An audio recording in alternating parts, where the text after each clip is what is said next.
Welcome back to Chancey FPV. This has nothing to do with FPV, but this is going to be my first person view on their race. Hope you can see that. You can see a little bit of that green bike in there. Yep. And we got one right here. So this one right here is a KLX 250R. Yes. KLX 250S dual sport. This one right here is an Apollo 125 with an enormous 190 on it, and they want to see it, so I'm sure y'all want to see it too. So here it is. They're getting ready to run them down. Y'all running down and back, and that's it. Down and back, that's it. You're gonna turn around probably down there, right there at that little road that I'm not gonna say the name of. Yeah, that little road down there. All right.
Chris is turning around.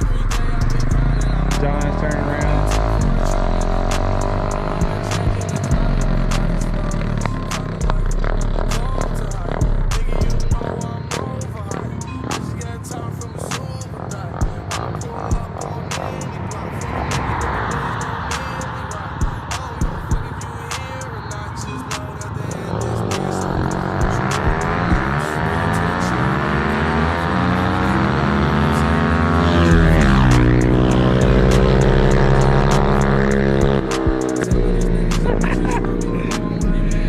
And that's a wrap. The little 125 got him. Later. See y'all next time.